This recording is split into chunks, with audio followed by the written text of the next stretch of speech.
What is going on, everyone, and welcome back to the greatest podcast in the world, Shooting the Shit Uncensored. I'm your host, the truth, the dad bod god, the bald, the beard, and the fucking beautiful Piers Austin.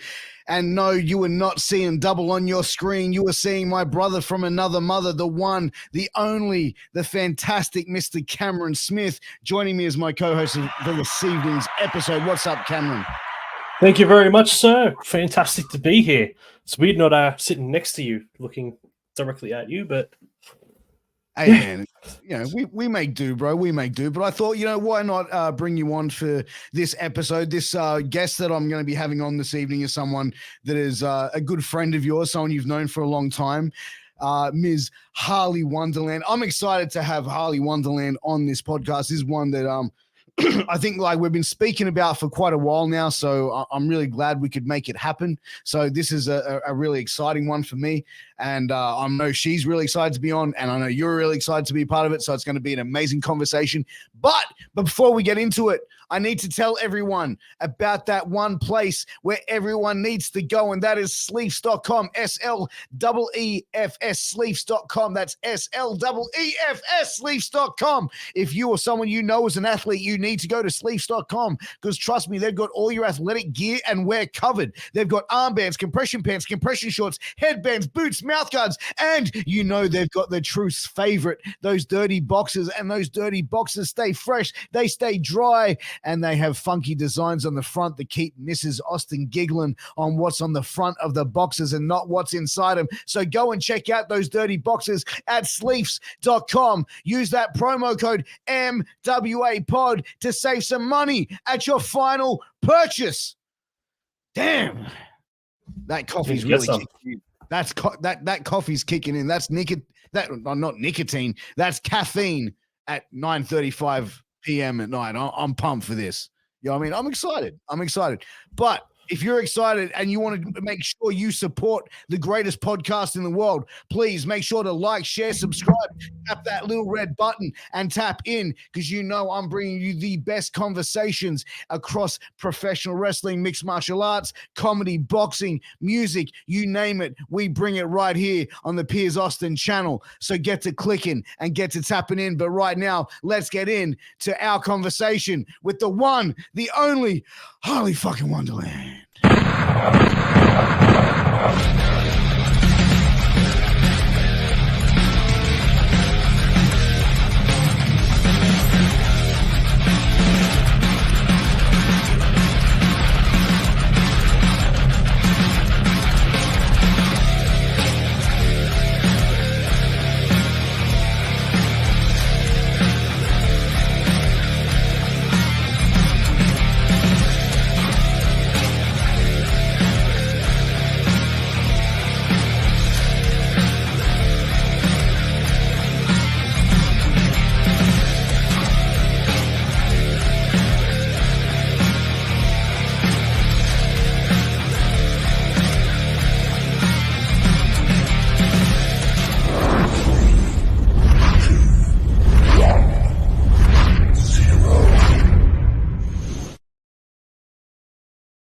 Welcome back to the greatest podcast in the world, Shooting the Shit Uncensored. I'm your host of The Truth, Piers Austin, and I'm joined by one of my favorite people in the entire world. And I know that I say that about every single guest that I have on, but this time I actually mean it. The one, the only, the wonderful Ms. Harley Wonderland, ladies and gentlemen. Thank you. Welcome. Hello, everybody. I'm excited to have you on. I'm good. How are you? Yeah, I'm doing all right. Thanks. Yeah. Things have been a bit crazy in my life lately, but things are improving. I'm getting there. Yeah, no, that's good that it's sort of you're able to go, okay, we're sort of working on some stuff and we're getting through it. But where has it been for you the most, what's been the most challenging thing that you've sort of had to sort of go through the last few months? Can you talk about that? Is that something you feel comfortable? Yeah, no, for sure. Well, I retired from the ring in 2021 because I wanted to have a baby. And then I did pretty much immediately. And she's just amazing and the best ever. Cam can attest to that. She's a gorgeous little thing. Yeah, she's beautiful. She's yeah. I met her at Kingdom. I think she came to the Kingdom show, didn't she? No, that's my stepdaughter. Oh, right. My apologies. Yeah. That's my partner. That's my partner's daughter. So like I get to have a bonus daughter. It's fantastic. Oh, that's awesome. So that's a lot of female energy in one house. So like your partner must be a very understanding guy. Yeah, we've got 2 cats as well, and they're both girls. So he's just the only guy, which is fine. Estrogen is running high in that household, yeah. Yes. But Very much so. how have you found because like I'm a parent, I've got like 3 kids of my own. Like how have you found like adapting to parenthood? Because I feel like and like I had this conversation, I feel like with Cam on the show, is like you have like before you have kids, you have these preconceived ideas of the parent that you're going to be or the person that you're going to be when you have children. Like I feel like once you're in that situation when they're born and they're in your hands, all of that shit goes completely out the window, because it's like the ideas that you have might not exactly match exactly how your baby is, if that makes sense. Yeah, and like every single baby is different, and not every method's going to work for everyone. And I remember being extremely overwhelmed in the hospital, because it felt like every shift change, a different nurse would come and give me a completely different set of advice, which sounds great, but the problem that I ran into is that I was actually diagnosed autistic earlier this year, and that's kind of made me realize and explain like pretty much my entire life, and I'm still kind of reeling from that. Sure. I mean, like, was it a shock? Was that a shock to you, like for yourself? Yeah. It's not really, because like my diagnosis is ASD2. So, and I was diagnosed earlier this year, so I'm 35. So to use a term I love, I was basically raw dog in life for 35 years, not knowing I was autistic and wondering why I just continually failed at everything. But you know what? Like, just because like being autistic and that sort of thing doesn't define who you are, and that doesn't make you a failure. You know what I mean? Like, you know what I mean? Like, absolutely not. That doesn't stop you or define you. The thing with autism is that it's it's not a disease or anything that you catch. It's like it's a neurotype. It's how your brain is wired, and it's everyone experiences it differently, but there are a lot of really common symptoms. One of mine, for example, is I have very sensitive. My sensory stuff is really bad, with like noise and too much, movement and things. So yeah, things like that. Sorry, I kind of lost what I was talking about. No, that's right. So so a lot of noise and movement. So someone like me would freak you the fuck out, like how I move around and yell and like is that too much? Like no, it depends, because it's sort of like when I'm interacting with people and stuff, that's what I'm expecting, and I'm masking to a degree and just kind of prepared for it. Yeah, you just kind of get used to it in a way. But I'm looking into options like some earplug type things to help in just everyday life, because as you know, toddlers are extremely noisy and chaotic. And one of the things that upsets autistic people the most is excess noise and chaos. So it is challenging, working through that. But I'm so happy that I've been diagnosed, because it's like I now finally understand myself and, realize why things have been the way they have, and it's so Yeah. nice now. But you know what? Like I feel, and like I've said this quite a bit, and I feel like in pro wrestling, since like my time in it and being involved in it and behind the scenes, so to speak, I've seen a lot of autism in pro wrestling. Oh, Like that's something that, and oh, I'm not yes. saying, and I'm not saying that as a derogatory thing or to. No, I'm neither. saying that as like it's just more of like, oh wow, like there's certain things that I've seen that's like, okay, cool. But to me, it's like I think people from any walk of life or whatever, like that sort of thing, that they shouldn't be treated any differently, because it's like, I've got kids, and it's like if someone Mm, like if my kids wanted to be around something they loved as much as like the people we see that are around pro wrestling love wrestling, right? yeah. That people would treat them fairly and kindly, as opposed to calling them names and making fun of them for being a little bit quirky or being a little bit different than the norm, if that Yeah. makes sense. Like that to me Yeah. has always been a thing. When I see people making fun of people that are a little bit different like that, it just kind of just makes me go, Oh, it really really? bugs me. That's cringe. Well, Like, yeah, really? one of the other big autistic things is a strong sense of justice. So when I see stuff like that, I get like, don't, that's mean. Mm. Yeah. But I So think that comes down for a lot of times for people, for a lack of knowledge and understanding. Oh, for sure. And I honestly didn't even know, I didn't know basically anything about autism until I sort of realized that maybe I might be. And it just came from an offhand comment, because we're playing with some of Sylvie's books. She has a series of the "That's Not My So and So." They have like little textures and stuff. They're good.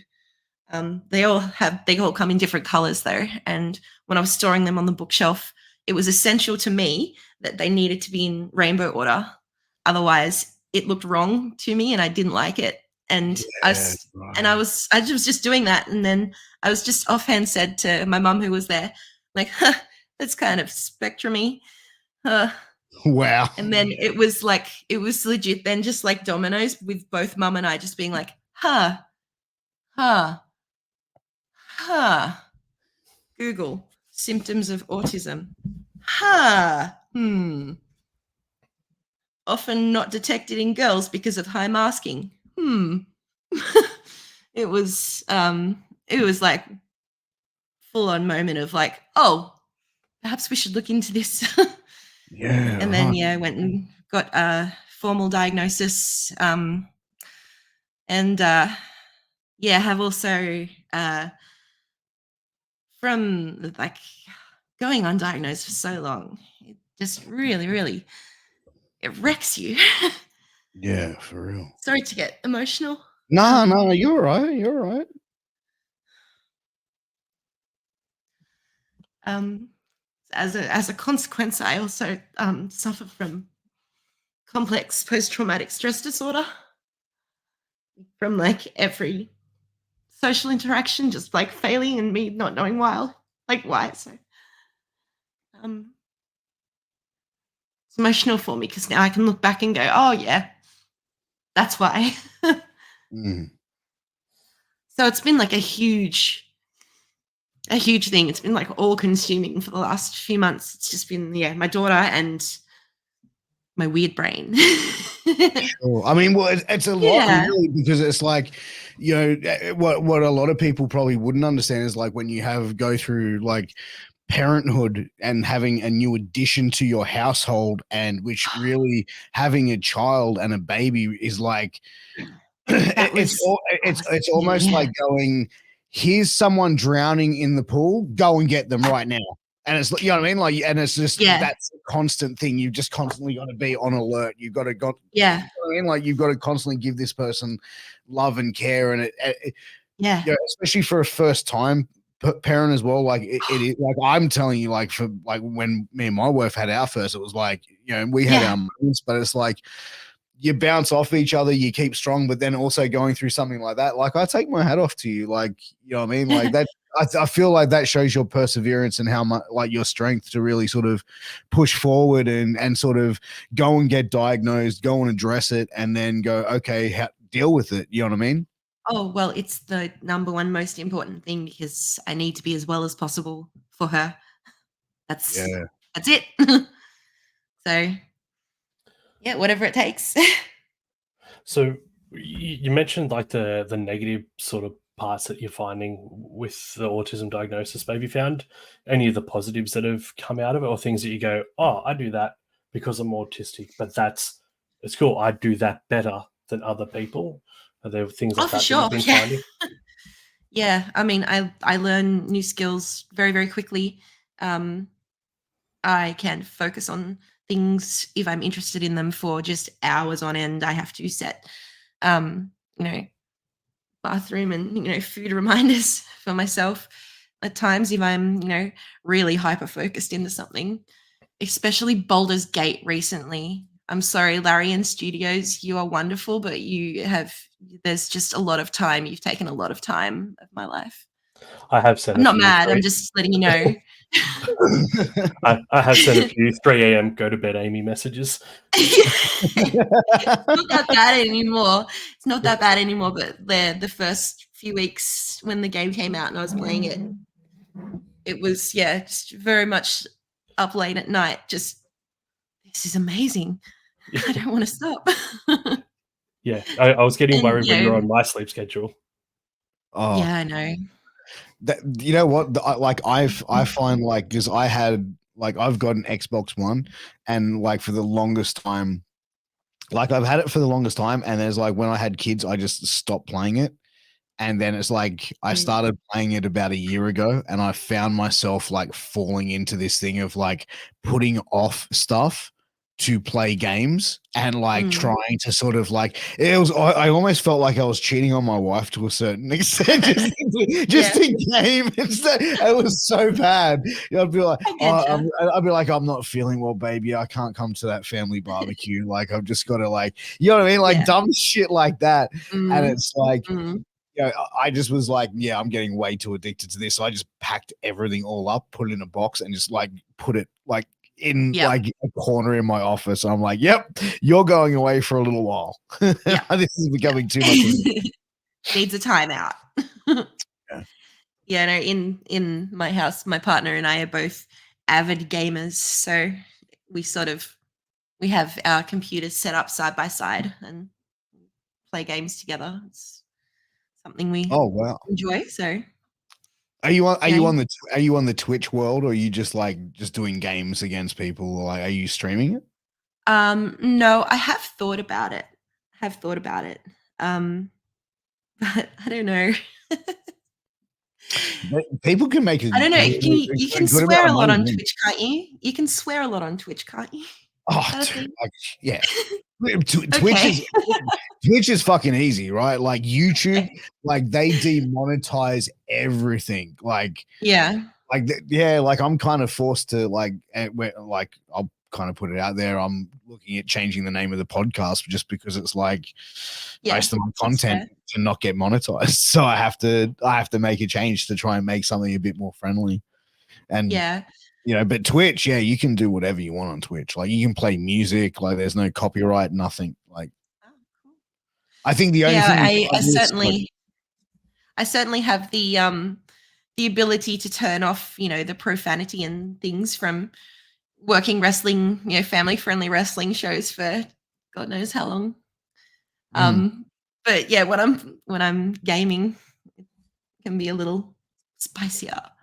In my everyday life. 100%. But so let me ask you this: like, where did you start wrestling? Like, where did you first like break in? Were you one of like? Did you break in through TNT? Like, I feel like a lot of people sort of got their first start. I'm an AWF girl. There you go. Like, what a prediction that was. What a fucking prediction. For sure. 2007. I started training at the Minto Dojo. Yeah, in that boxing ring. That was great. That was wonderful.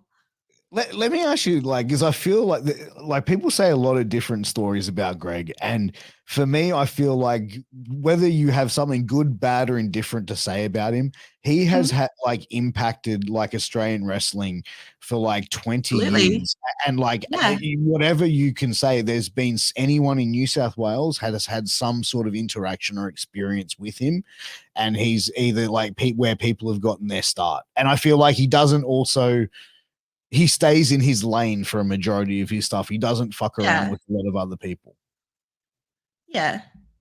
He's like Kevin Bacon, 7 degrees of separation. Everyone can connect back to Greg somehow, surely. Yeah. What was Oh, it like? yeah. What was it like for you training with him back then? Oh, honestly, I think he only ever trained me like once or twice. I was mainly trained by Billy Flyswat and J Law and JT Robinson. Yeah, that sort of crowd. That was my main trainers, mainly J Law. He was my main trainer. He was the one that taught me to do like my aggressive facials and stuff, my over the top selling that I like to do. He's another guy like J Law. To be honest with you, like a lot of people have a connection back to J Law, where he's another person who has impacted, wrestling with a lot of people that are sort of like dominating the scene now. Have either been through J Law or Greg. Yeah. TNT, sorry.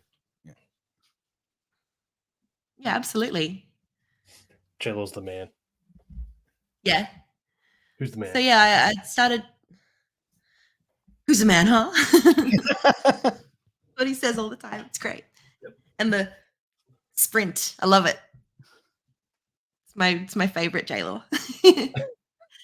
I love Judy Law too. I love the Judy Law thing now too. So good. That's his wife? Such a good gimmick. Yeah. It's one of those gimmicks, like I think you were saying, Cam, where they walk out and you just get it. You know, you just instantly get what they are. Yeah. Yeah. She was on a show. I didn't get a chance to talk to them before the show. So I didn't get a chance to get any notes or anything. And it was the first time of me actually seeing Judy Law. And the moment she walked out, the gimmick was like that. Straight away, you knew she was the trainee cop. Yeah, it was just like you picked it up straight away, and everyone in the crowd just instantly reacted to her because she had that gimmick so well done. And it was that whole J Law thing of like, here's your character, show off your character. That moment you step out, that like first 10 meters or something like that, that's that time to get your character over. And she had it like that. It was perfect, and the crowd instantly reacted to it. I thought it was great. And it's very much a testament to both of them. But J Law, how he likes to do things, and it shows off really well. And does that a little bit. Like, what was the one? Like, what drove you to get into the business? Like, I feel like everyone, obviously, you're a fan to some extent to get into it, but like, did you, once you got like, what was the point that made you go, you know what, I want to go over the other side of the barricade and start training? Well, Mum got Foxtel, I think, when I was maybe 16 or 17 or something. Yeah. That was when I started watching, and it was sort of like Trish Stratus and the Divas era, that sort of thing, you know. And I just was instantly drawn to it because when I was, younger, I was always athletic and played a lot of netball. But I was also doing a lot of, dancing and theater and singing, and I can randomly sing opera. Really? One of my random talents that I can do sometimes. Are you a trained operatic singer, or you can just sing operatic? I can. Well, I trained when I was like for maybe 5 years through primary school, high school, and I was pretty good. Yeah. I was like I was a soprano. I can't hit the high Get notes the anymore, but Sorry. sorry? No, I was just doing a Sopranos reference. I'm sorry. But no. The gabagool. Yeah, Whenever yeah. I hear gabagool, I go straight to The Office. That's my gabagool reference. But yeah, I started training 2007, and then about 6 months later, I got paired with Il Cognito, the evil clown. Yeah, I remember him. And I had my like original look which was inspired by Clockwork Orange. Yeah. With the one eye and the hat and the vest thingy and the whatever what else cane and shit. Cane, I the broke ultraviolence. I broke that cane over Hoffman's elbow. Oh, really? Oops. Yeah, it was on another show. I it was meant to be a cut off, but I kind of accidentally hit him too hard and it broke over his elbow. Oops, sauce. I feel like the orange house clock.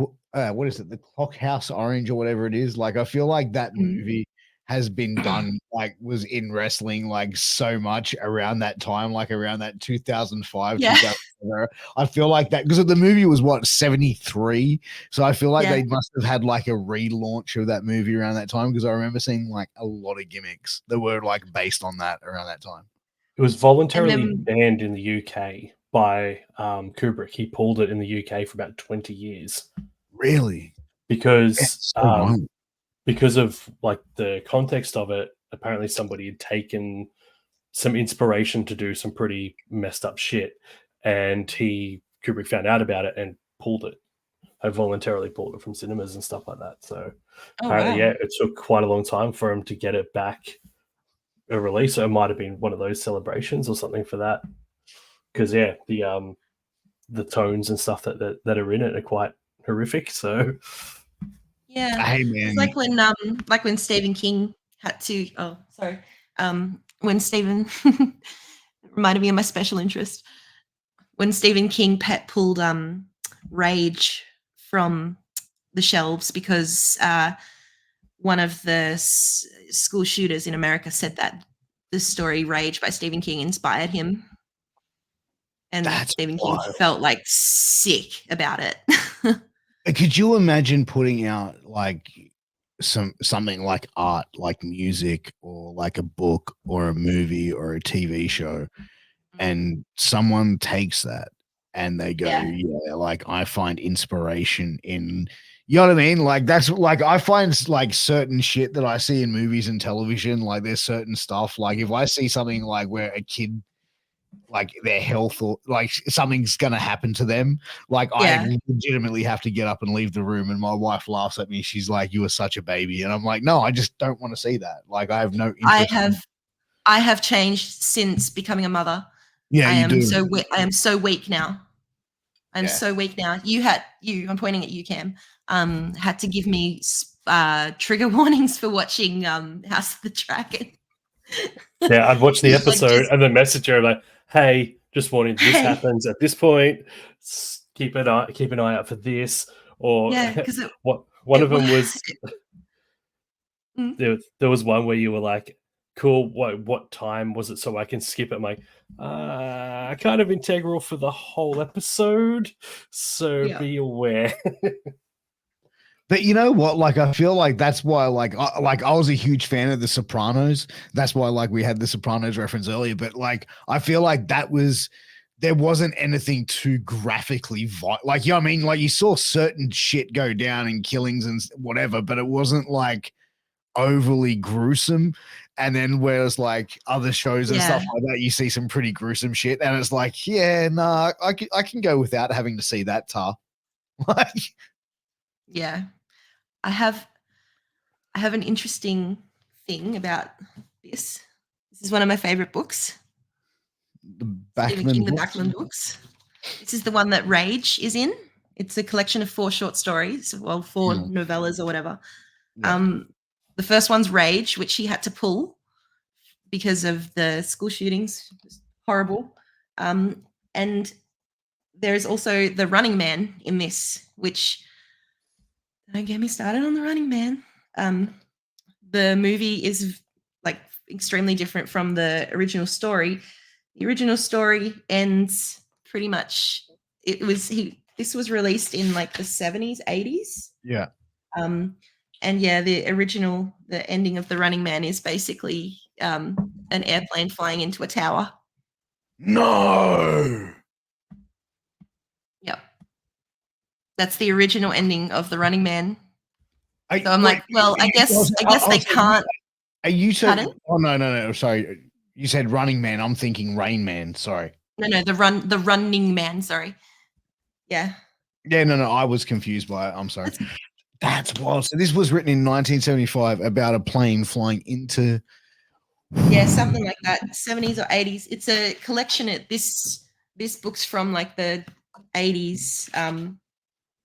And I can't see originally when the Running Man was published, but yeah, it was around the 80, 81, 79. So it's just really crazy that like two stories in this book are just grim reality.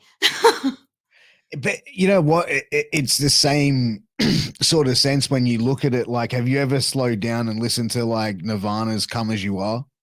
1982. It was first printed in 1982.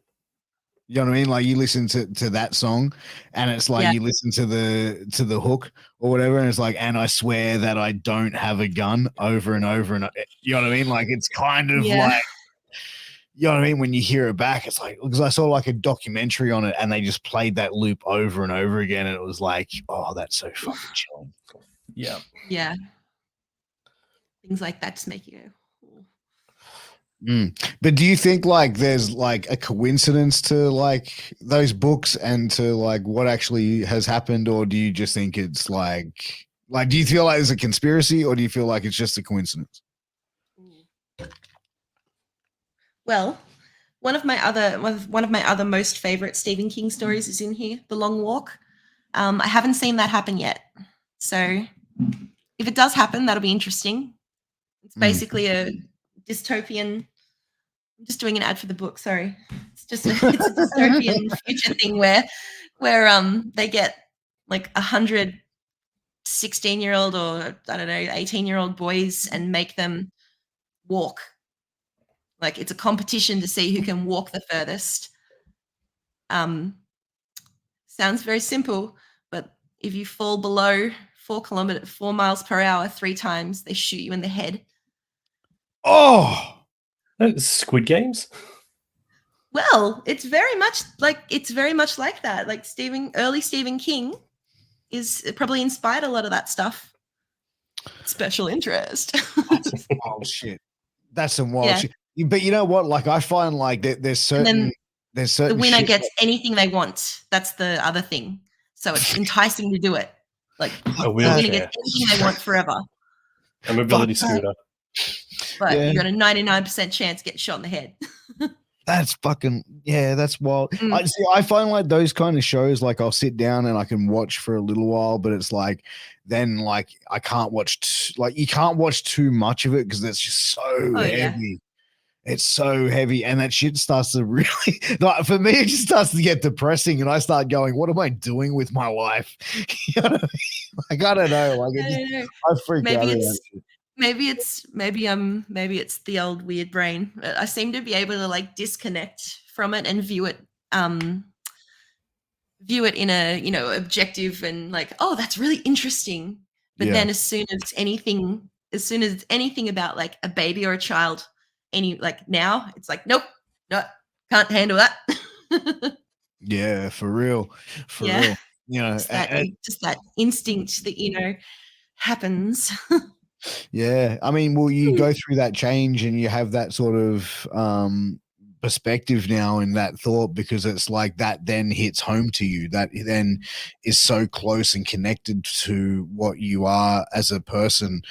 And, you know what I mean? Your whole life of being a parent is like now where everything used to Mhm. be, you could wake up in the morning and go, okay, I'm going to go like to the gym, and then I'm going to go have Yeah. coffee with my friends, and then I'm going to go work, or then I'm going to go out and have drinks and dinner with friends. But it's like once you Yeah. become a parent, it's like you don't have that luxury of having a structure that suits a lifestyle that you want to live. You have to then change your structure to accommodate, if that, you know what I Well, mean? Like, yeah, definitely. I mean, that's always going to happen. mm, But I find, if you've got a lot of support around you, that's the most important thing. Like I've had incredible support from my family and my partner's family, and it's yeah, it's the whole like I don't I have this whole theory about I don't think that we should be living the way that we are in terms of, the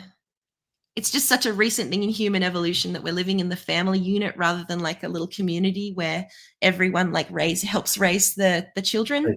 Takes a Um, village.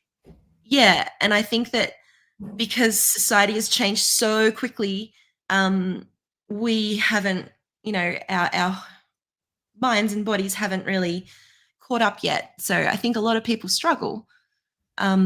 So it's just really, really important to have so much support around you, which I do, and so grateful for that. And mm. yeah. But it's also being able to acknowledge and put your hand up and say, like, I need support and stuff like that. Because, Ooh, trust like, me. I remember like talking to my dad, Help. like I remember talking to my dad before my eldest was born, and I'm like, I'm scared. I don't think I'm ready for this. I don't blah blah blah blah. And he's just Mm, said to me, well, it's gonna happen. And he goes, no one's ready to be a parent. You could be a multi-millionaire, you could have everything together, like, and yeah. you're still Yeah. not going to be ready. Like, there's still going No. to be shit that he goes, you can never be prepared to be a parent. And that's what he just told me. He goes, so just enjoy the fucking ride. Yeah. So, I mean, Yeah. and that's kind of the best advice I've ever been It is a given. Enjoy it. wild ride. It is a wild ride. Absolutely. 100% it is. And yeah, I needed help. And luckily I was able to communicate that with the people around me. Luckily, because I was getting to a point a few months ago where it was around the time I was being diagnosed autistic, where I was also in an autistic burnout, which is like, 'cause as you know, when a baby comes in, Mm. your stress is just always up here rather than, and I didn't realize how much my coping and stress was already full by all of this, like, extra sensory stuff and other, spectrumy stuff. Sorry, I got to stop using that word, but I feel No, like I you're can right. use it. Well, um I don't think it's that. I don't think it's a nasty word though. Like, to be no, I'm honest. using it I mean it in an endearing fashion. Like I'm I don't know.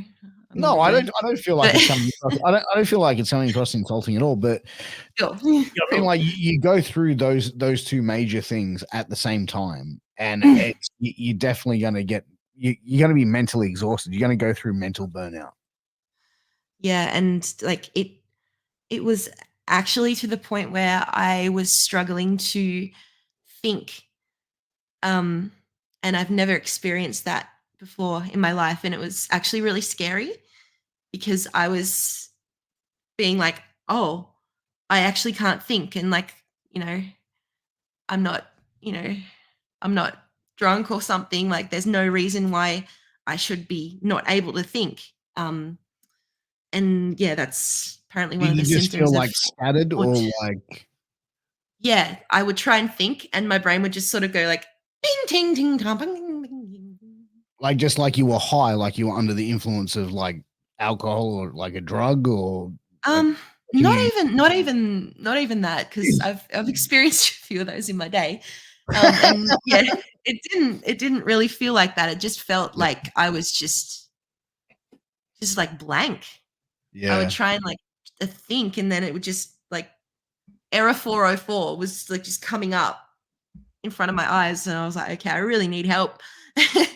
And I've gotten heaps of help, um and yeah, back on track and getting to know my mind, and things are going well now. But yeah, it's a really stressful thing to go through. And then also being diagnosed like a few months later was just like, oh, and that's exactly the reason why it's taken me so long to come on the podcast, because when you originally asked me, and then I saw you at the Kingdom show, that was like a night out, and I was very high masking, but at that point I was like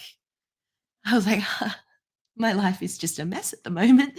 Like if I felt like if I went on the podcast, then I would have just cried the entire time, and no one wants to see that. Well, maybe some people do, but they should pay extra. Yeah, I mean, that we put that one behind a paywall, but like, no, yeah. Look, I'll start only tears.com. But like I've had a few people come on this podcast and they get emotional, and I don't know whether it's like questions that I ask maybe hit home or something like that, or maybe like the directness of it can be a little bit much.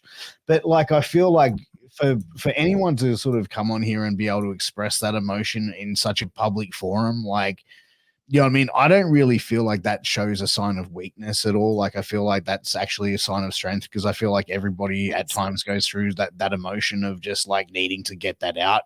And if you feel empowered enough to be able to do that on a podcast and to let that emotion out, more power to you, because that just shows the world how human you are. Thank you. Don't know if I'm a human, but yeah. No. Sorry, it's a joke between Cam and I. You're a fake. Yeah. You're an AI. You're an AI replica of the real Harley Wonderland. Those AI. Sorry. We joke that I'm a fey creature. One of my special interests happens to be folklore and the fae, the fairy folk. And an interesting thing that I found out was when ever heard of the myth of changelings? How the fae would come and leave a fairy child instead of and like take your baby. Like that was a thing the fairies people used to be frightened of. No. No, this sounds like this sounds like a really bad LSD trip, to be honest. But people, and the sort of thing was, the myth of the changelings is these children would seem normal up to a point where social skills and things started developing, and then they would seem weird and alien. They wouldn't like to meet your eyes. They might be really, really interested in strange things, and not be able to sit still and have to run around and all this crazy behavior. They must be fae. So pretty much people have linked that to neurodivergence, especially autism, ADHD. So as I posted on Facebook recently, I think people used to think autistic people were fairies, and I'm not mad about it. It's just like an interesting thing that I just love about history in that sense. It's crazy, because it's like I've never heard of like fairings and underlings and anything like that. But as you're telling me this, I'm just going, no wonder you were Cam's best friend. Like seriously, I am just sitting here going like I've worked with Cam a lot over the years, and I'm just sitting here just going like, fuck, the similarities between you two is just like, you were like a female version of Cam. Like pretty much, yeah, we're pretty much the same person. Non-bearded, haired non-version Cam. Yeah, all my hair's just up here instead of under like here. There you go. That. There you go. Stop revealing my comb over. Seriously, we talked about this. Hang on. How did you find like when you did break into wrestling? Because I feel like that was kind of more of like the time of a little bit of like the Wild West, so to speak. Like that's like, you know what I mean? Like the fun, like the saying is, it's like, you know what I mean? Everyone seems like a nice person until they gets exposed what they were doing back in 2007, 2008. You know what I mean? Like, like when you got into wrestling, like how was that for you being a young lady trying to navigate this? Because, like, let's face it, like, the wrestling world is fucking nuts. You know Oh yeah. So, like, how was it for you being a young lady, like, trying to navigate this world and, like, trying to understand, like, the snakes, carnies, and, people constantly trying to work in that sort of thing? Like, was that something that you were easily able to navigate and adapt through? I don't know, because I now look back at my life through a lens of I didn't know who I was at that point. Sure. You know what I mean? Like I generally I tend to like take people at their word and what they say and believe them, because that's how I tend to talk. So, I can be, relatively gullible at times, and I've I've had a few friends that have I need to cut this bit out because I don't know I don't really know where I'm going with that. Sorry. That's all right.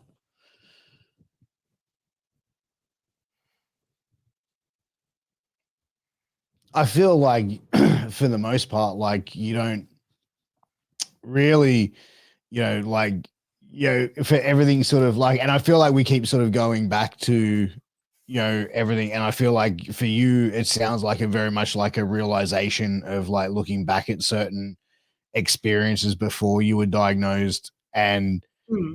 I mean, like, I don't know if there's like a lot of regret or remorse in certain you know what I mean? Like, I don't know, but like there seems to be like you look back with a lot of like there's something there that sort of like there's something negative that you're feeling when you're looking back at like certain times. Yeah. I mean, it's honestly like it's just experience after experience of things not going the way that you think they're going to, um, and feeling like you're being, laughed at, and especially when I started putting on weight. Yeah, Mm. I've definitely seen both sides of pretty privilege. Yeah. Yeah. Did you feel like when like you were going through that transformation and you were putting on weight, like did you feel like there was people saying things behind like nasty things about you, or Oh, was I'm that sort of certain. more in your head, or was that like guaranteed, like these people were saying horrible things? I'm certain. I had someone report to me that one of my friends at the time had was laughing at me and said that I walked with a duck waddle. So that was a little bit of a shock to hear. But Mm. I don't like, confrontations and stuff. So when that type of stuff happens, I just file it away and modify my trust level. you know, Yeah, sure. it's how I've had to survive, really. I mean, Because I feel like I if was people say that shit to your face, I mean, it's one thing, but then it's oh, like never when never to my face, no. yeah. But that's the thing, No. is like that's the thing. People talk a lot. People feel very confident to talk shit when someone's not around, but no one's got really any guts to actually turn around and like talk shit to someone's face and be like upfront and direct with it. Yeah, yeah, and, that's that's the type of communication I prefer, to be honest, is direct, honest communication. So, Mm. but, Well, I feel like you know where you especially stand with that, though. yeah, and, the one of the big difficult things for me has always been, relationships and friendships with other women, and it's just a constant thing of, like, I don't know what to do. Um, and I don't know, when I've like, most of my friends are guys, and I don't know, it's just sort of easier to speak literally, and I don't really I don't know the script of like playing out the girl conversation stuff. So I Mm. find it a bit harder. Mm. Yeah. It's kind of I love all the girls. I just don't know how to talk to anyone. yeah. Like, Yeah. do you feel like you're overthinking it to a certain extent? Like, Probably. Yeah. Oh, yeah. yeah. I overthink everything. But like, I feel I need like to that's stop. kind of, yeah, but like, you know, when you get to that stage, I feel like, like you like I got to meet you at Kingdom and get to like talk to you a little bit at that show, and and I said to Cam, I was like, Harley is amazing, like she's great, like I love being able to hang out and talk with her. I really hope we get to do the podcast, and you know Yeah. what I mean. Like I feel like you being around shows and stuff like that would be such a huge positive influence because you seem like such a bubbly, friendly person. I really try and be positive. Yeah. I don't have energy for most things. So negative stuff tends to just be like, nah. Let's look at what's happy and positive instead. Yeah, no, Because like, my brain goes to the bad stuff by itself. It doesn't need help, you know?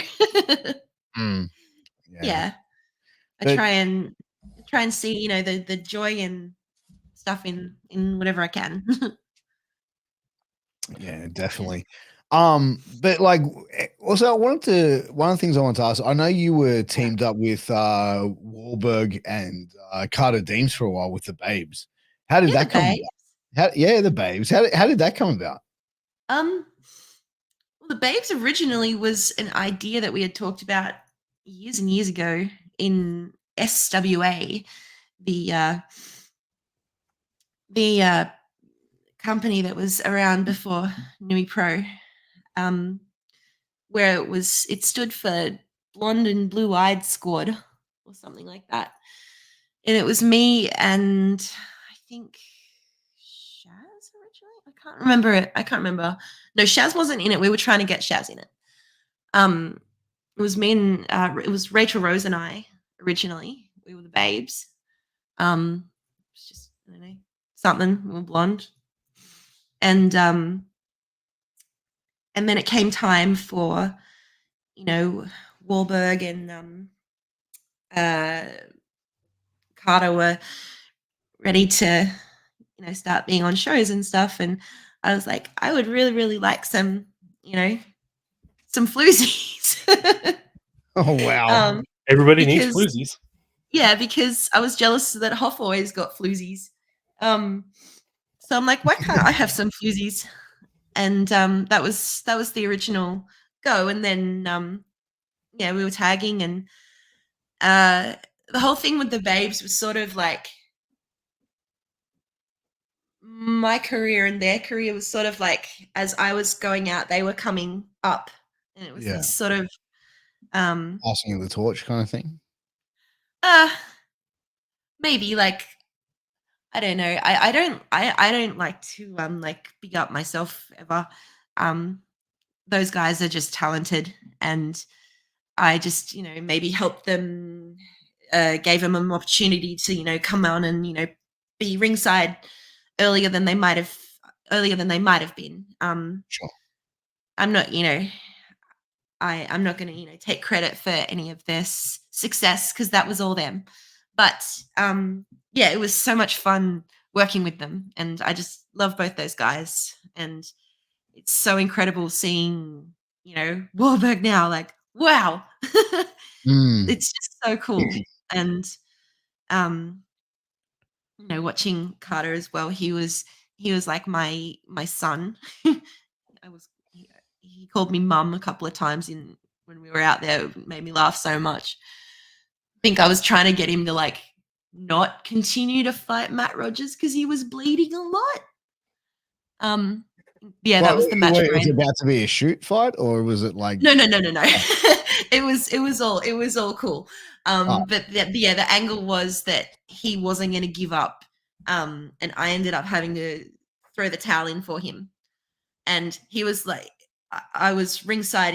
Rogers was being Rogers, just being in an incredibly scary, and I'm, basically ringside watching my son get beaten up, and he rolls out. And I'm like, you have to stop this. It's gone too far. And he's like, no, Mom, you can't tell me what to do. I'm like, oh, fine. The drama of it. That's what I live for. That's my strength. You know, yeah, but you know what? I feel like the that sort of stuff draws people in more and more. Like it's interesting, like how you can make things like I was watching a match last night from 1940, and it was like Luthez versus like I don't know Buddy Rogers or something like that, and they worked a fucking 10-minute fucking headlock. Like, but it was like they'd whip it off and then come back into it, and it's like they do certain things where it's like doing chain wrestling, you have a hammer lock, and then it was like they go roll through, but he still got like Luthez still has the hammer lock. Yeah, and it's like the simplicity of that style of it, and then where I feel like now where you add that sort of showmanship to it and that dramaticness to it as well.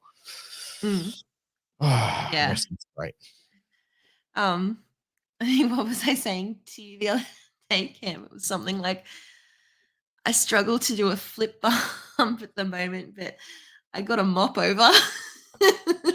She got a mop over. It was amazing. Mop. That was great. Perry Saturn gimmick. No, it was from my wet floor spot.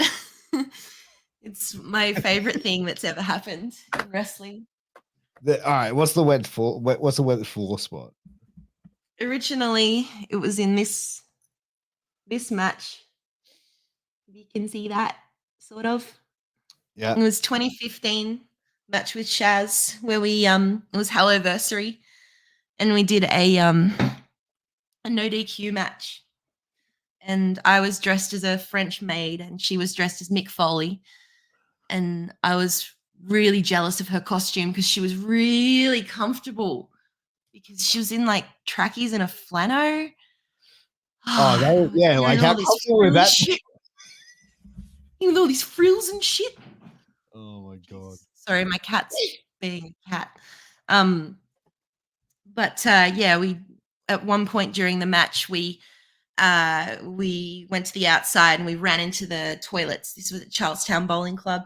And we shut the door and we were just like bang, bang, bang, bang on the door and like shouting and stuff. And then she ran out first with a wet floor sign, and I ran out with a mop. She rolled back in the ring.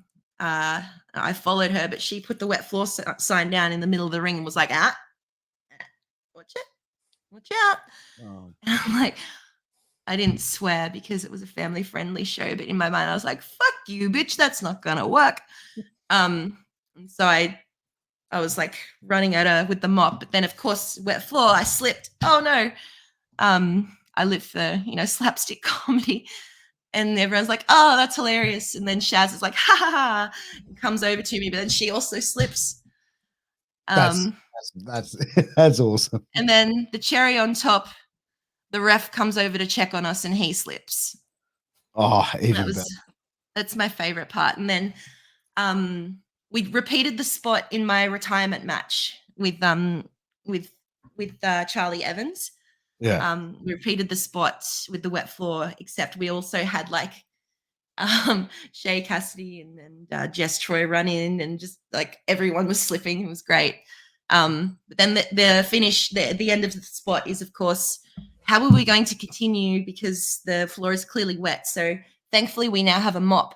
So I pick the mop up and I quickly mop whatever's there and then test, it's all good. And then the mop is the hero. And I have on both occasions had the crowd chanting for a mop. And that makes me really proud. That's one of the most fun things I've ever done. That is fucking. I want to see this spot. I gotta see it. I wanted to ask you, because you said that you couldn't swear because of like a kid show and stuff like that. I wanted to ask you, what's your take on promos and like people swearing in promos and stuff like that? Do you think like there's certain things you can get away with at a kid show? Do you think that even if you are doing an adult show, do you think just because you can like swear in your promo that you should? Like, do you think swearing is necessary? Like, this is coming from someone who cuts very like who does realistic promos, who don't like me and Vinny, we swear like normally, so we swear in our promos. So, but I want to ask you as a veteran, like what your thoughts are about people who do like swearing. I think that if it suits your character and it makes sense, sure. But if it seems like I know, and I was guilty of it. The first time I stepped out on a stage that I was allowed to swear, the first thing I did was like, fuck yeah! Just because I was finally allowed to swear and it was a novelty. And I think that's because because you know PWA and other things are doing more adult stuff. I think a lot of people are still maybe playing with the new shiny toy a little bit.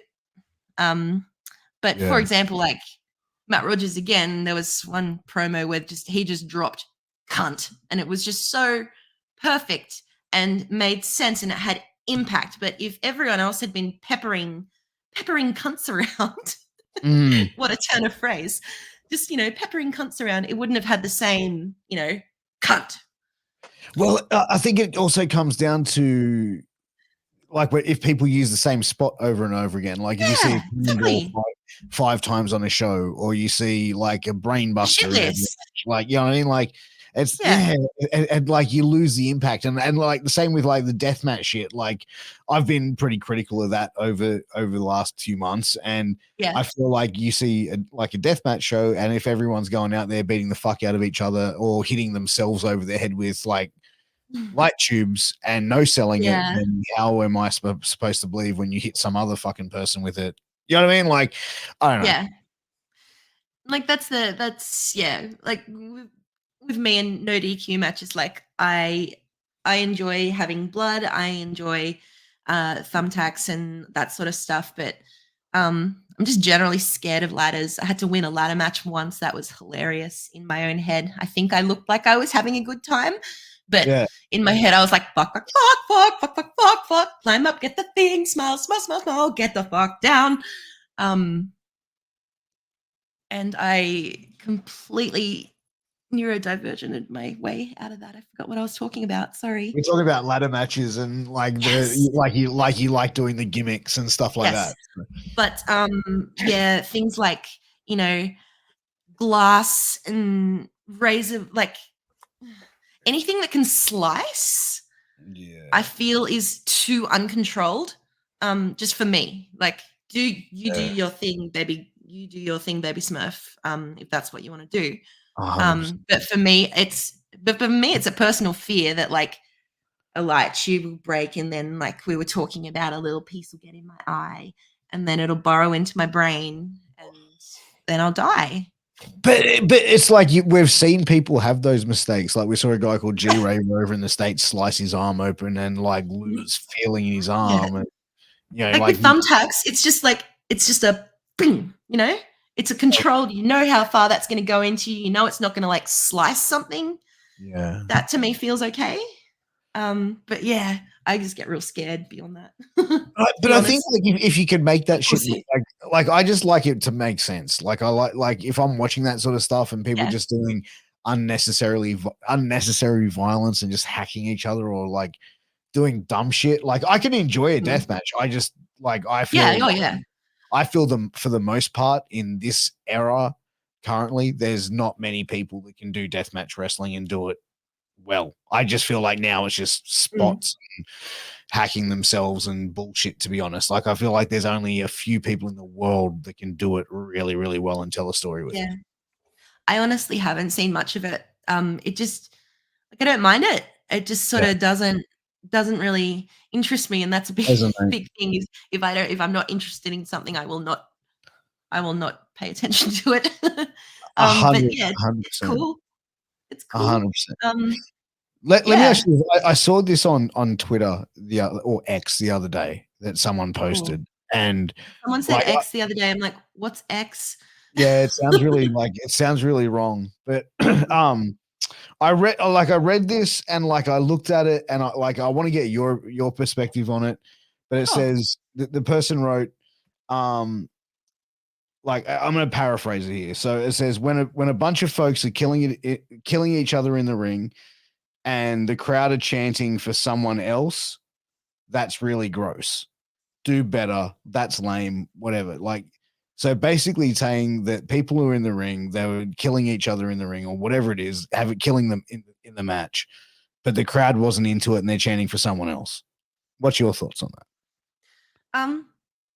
Sounds sad, to be honest. It makes me feel sad. Because yeah, clearly the people in the ring were doing what they love and trying. Clearly probably hurting themselves pretty badly, and it's sad that the crowd wasn't into it. But the crowd wasn't into it, so maybe turn it back. I don't know. Like, yeah, like it's like I don't know. I saw you'd be like grating your forehead, going, "Is this worth it?" Like, I don't know. They're not like, chanting for Jimmy, not me. I don't even know if that was a death match or whatever kind of show it was or anything like that. So that's why like I can't really give any much more perspective than that. But I kind of thought, well, if the match in the ring isn't getting over and isn't resonating with the crowd, is that the crowd's fault? I think it can be both. I mean, there are some crowds that, especially if they get, too drunk or rowdy. I've seen, fights break out in crowds and stuff. You can also have a group of people that, ruin it for the rest of the crowd, that sort of thing. It's unpredictable. It's hard without the full story, I feel. Yeah, but you can usually, I don't know. I found that I was usually able to go out and at least elicit some sort of response, even if some crowds are just hard, man. Especially if like the lights are on and there's not many of them, because people love the idea of like yelling out and stuff, but if they feel like the spotlight's on them, they're way less likely to do so and make noise and that sort of thing. So I think a lot of maybe venues also don't help the situation. There's a lot of reasons. Can just be having an off night. Yeah, I mean, I suppose, like I said, without the full context, it is hard. But like, exactly, to me, it was like, well, I look at it from as like, well, that's kind of the workers' thing. Like, they've got to be the ones to engage the crowd. Like, they've got to like. That's at the end of the day. That's it. Well, like I was reading it as like what they were doing was not engaging with the crowd. Like, it wasn't connecting with them. So maybe what they were putting out was not what the crowd was into. Yeah. So at that point, if you realize that, that's your job to, adapt and change. And I've gone out for matches where, I'm meant to be the heel and the other person's meant to be the face. And much as I'm trying, not getting heat, people are cheering me still. And, eventually you have to like, oh, okay, I guess, sorry. This is what they want. That's mainly on just like, one-off shows around the place, like, like IWA touring sort of stuff. Generally in places like Nui Pro and PWA and those sort of places that have repeat shows, the crowds are generally a lot better and they know the characters and they get into things, and it's the like random one-off crowds that are the like really difficult ones, and then you need a full new like card structure and everything for that, and it all just depends on the scenario, really. 100%. Yeah. So since you walked away from wrestling in 2021, like, do you like, it's now what? Now we're coming into the back end of 2023, so 2 years away from it. You've got a beautiful little girl. She's a beautiful. Do you have the itch to want to come back? Do you want to come back into the business? Do you want to re-enter? Like, is that like, I don't know, like when you came to that show with like, I don't know if you've been to other shows since, but like, was that something? I go to most newy ones, yeah. Yeah, like did you get the feeling when you're at shows like, oh yeah, I just want to get back in every single time. Every single time, especially if I've had a few beverages or such, and I start speaking my true feelings. I'm just Oh, sitting there damn. going, "Oh, I miss that so much." But yeah, nothing's like. mm, there's still too much I need to work out at the moment, I think, before I um think about that sort of thing. It's a wrestling retirement, so never say never. But 100%. yeah, maybe I'm, Hey, just starting to get a bit more active again. So we'll see what happens. yeah, fair Mm, enough. Like you get that excitement for it as well, and I think it'd yeah, be good. I think even if you don't come back and get back in the ring, I feel like you have a lot to offer. A lot of the people around the business. I feel like you'd be a great asset around a lot of shows. To be honest. that's really kind of you to say. Thanks. No, I definitely no, because I felt like, what I mean, like even that Kingdom show we were at, like I saw you talking to a few people, and like I don't know if you're giving advice and stuff like that, but for me, one of the things like that I was really enjoyed about your work was some of the promo stuff that you did, and I remember Mm, seeing like some promos that you did when you were working with Melina, and it was like your deliverance of the promo was like so like I don't know, like it was just like each word, like how you delivered each sentence, it was just very on point. Like, you know oh, what I mean? thank Like you. it was, I don't know, like to me, it was just like it was a captivating promo in the sense of like, you know what I mean? Like, I think you were saying something along the lines of, yes, you're a big superstar and you're all this, but I'm the hungry one that wants to come and knock you off and it was like, it was just a really good, like underdog slash like, I'm kind Yeah. of like a bad bitch and I'm going to come and prove it to you. And like, you know what I mean? Like it made you like, I think it was a very believable type of promo. Oh, cool, man. Thanks. So no, Yeah, there's hey, there are a few over the years that I'm quite happy with. mm. Yeah, That's the thing is like that's the sort of thing that. you can always be happy with a promo and then you do something else and you're Yeah. like, oh, that's so good. And then you keep going. And I suppose like that was the thing, like with my career as well. Um, like I'm looking back on it, and like there were so many things that I'm so happy that happened, and it is positive. Look, as Mm. we were saying before, that there are negative things from my autism, social interaction stuff, but wrestling was just like the such a huge part of my life for so long, and it still is. I'm just not in the ring anymore. Oh, for Yeah.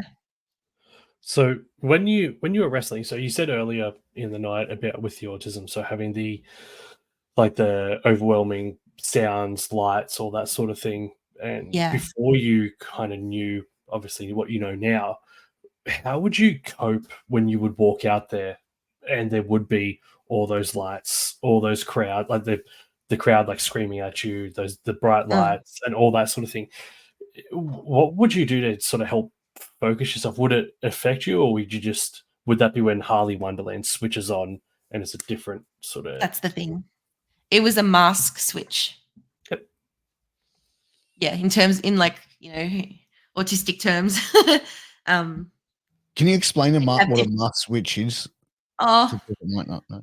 I don't know if it's an actual term. It's just something I think I invented, but like we as autistic people, we tend to subconsciously and sometimes consciously mask and mirror people around us, because our natural instincts have gotten us in trouble, if that makes sense. Like people Sure. said, like, "You're weird. Why are you acting like that?" So now we see what's normal and what we're meant to do. If Mm. that makes sense. Um, but yeah, so that's like masking, and it's exhausting. Even if you don't know you're doing it, it's crazy. But 'Cause like I did, like at that point, you kind of like trying to be someone else, really. yeah, pretty much. Yeah, it's yeah. I've had conversations with my mum recently that that I've haven't been masking as much, because it's sort of like when you start unmasking. I saw someone describe it a really good way the other day. That was, those like squishy memory foam mattresses that you can get that are all in like a tight vacuum sealed package, and then you open the pack and it just keeps expanding. Yeah, I got one of them. They're great. Yeah, and then you can never put that back in the bag again. Yeah. That's sort of what like unmasking is. You sort of don't realize how much you're doing it and how big it is, and then once you do, it's like, oh, yeah, I can't sort of do that as well anymore. Wow. Yeah, it's wild. Yeah, it's literally getting to know my brain for the first time in my entire life. Yeah, it is wild. That's nice. What So, like, to be able to, what was I? Oh, yeah, the Harley thing. Sorry, Yeah. got off track again because that's what we do. Is it's not Amy that goes out there. It's Harley that goes out there. It's a different persona. I mean, I know that's everyone in wrestling, but very much so, especially for neurodivergent folks. That, I do things and act the way when I'm out there, the way that I could never do when I'm Amy. You know what I mean? It's like putting on. It's like taking off it's literally taking off the glasses and ponytail. And then like, being able to do Superman shit. Like, what is it about pro wrestling that attracts like people with autism to it? Because, like I said, like, I don't know what it is that I've seen so many people that you just see as like, you just interact and go, man, wow. Like, you know what I mean? Not in a bad way, but it's like you going, okay. I think a theory that I have is to do wrestling, you have to be like really, really, really, really, really invested, and there's a lot that goes in, a lot of effort that goes into it, and that pairs very well with if you are neurodivergent and have wrestling as your special interest, because that means that then you want to just deep dive into everything, and especially if you are athletic, and the creativity aspect of it is also very, I love thinking of weird storylines and texting you and going, hey, what about this? Like, I think maybe that, I don't really know. I know that that's what's personally kept me going, the fact that it was a special interest that, even when honestly my life was like falling down around me, like a few years ago, I had a very bad, like depressive episode and things.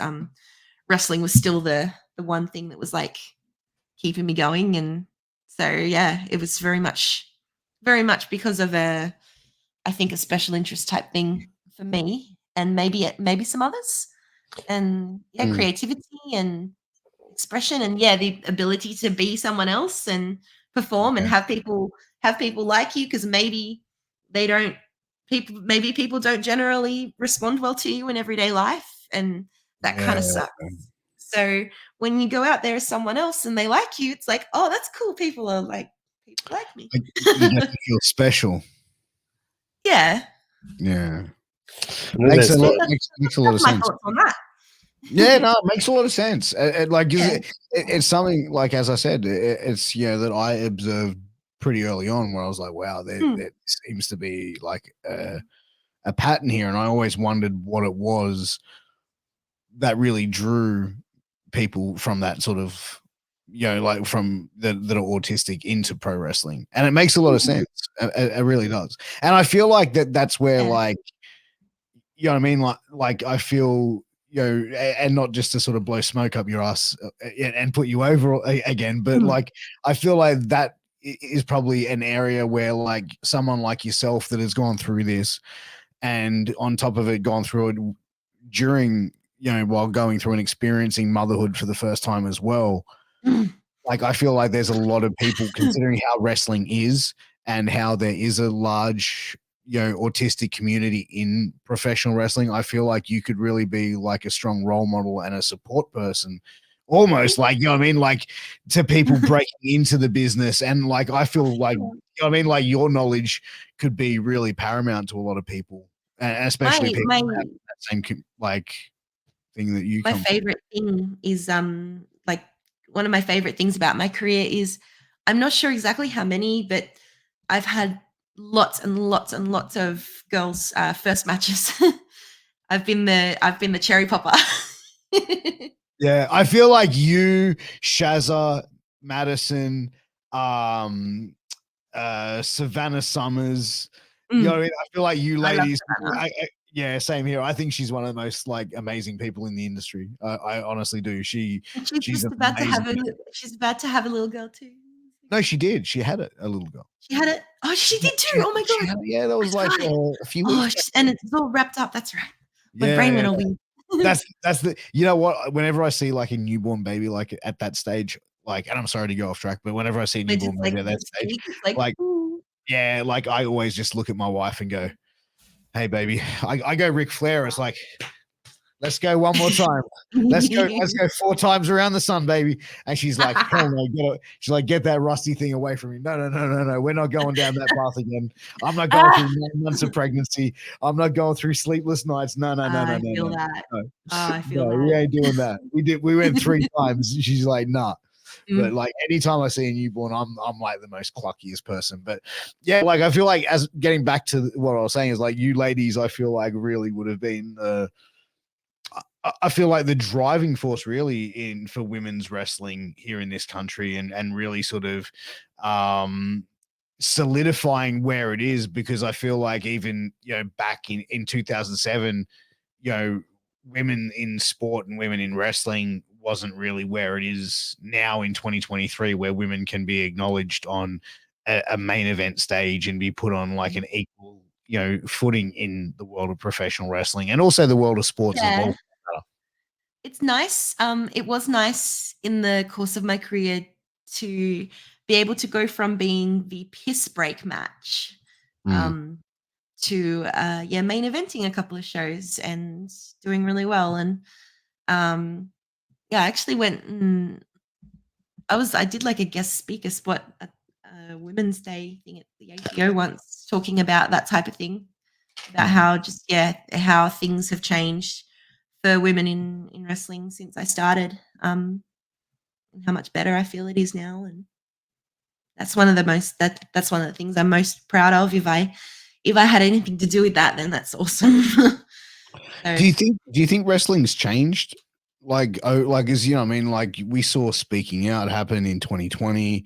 yeah. Do you feel like wrestling is a safer place?